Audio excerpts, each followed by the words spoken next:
The Tax Administration Procedures Act, or TAPA, is a draft piece of legislation that seeks to revise, consolidate, and harmonize the rules relating to the administration of the tax laws of St. Lucia, and to ensure the efficient collection of taxes and other fees in the nature of taxes. Comptroller at the Inland Revenue Department, Marcia Vite, explained that the TAPA is currently being used by other international and regional jurisdictions. She said Antigua, for example, has been using the TAPA for quite some time.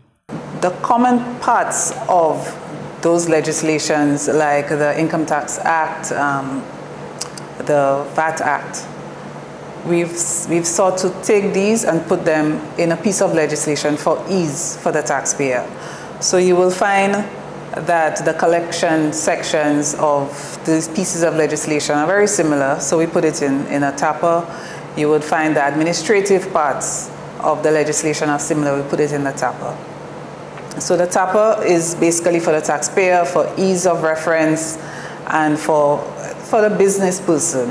IRD's Senior Legal Officer, Catherine Spooner, welcomed the media coverage of the piece of legislation, which she noted was circulated to stakeholders such as the Chamber of Commerce, the St. Lucia Bar Association, and the Accountants Association for comments. These comments will form part of the second draft of the TAPA.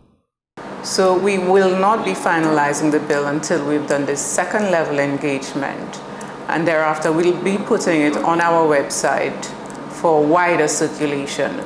Spooner emphasized that the new draft bill is framed to provide an important balance between the rights of a taxpayer and the obligations of the IRD.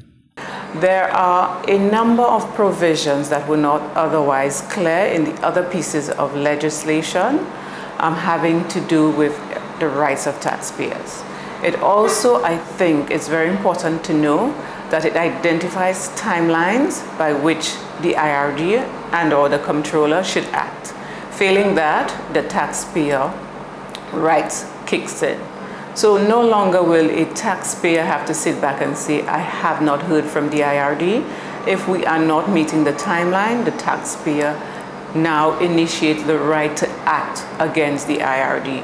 So I think this bill is important, and it underscores the rights of a taxpayer. The drafting of the Tax Administration Procedures Act commenced in 2020 with the assistance of an international organization. The IRD Comptroller highlighted the arduous task of putting legislation together, and after numerous internal reviews, the first draft was circulated last year in 2023. But there is actually nothing new. The individual pieces of legislation remain. It does not replace them. So the Income Tax Act will still be the Income Tax Act, and the VAT Act, of course, and all the others, the Insurance Premium Tax Act, etc. They would remain, and they will be utilized, because it's only the sections that are similar that will be placed in the TAPA for ease of reference. The Comptroller has given the assurance that the Draft Tax Administration Procedures Act will soon be placed on the IRD's website, and public comment will be welcomed via a specific email address. For the National Competitiveness and Productivity Council, Glenn Simon reporting.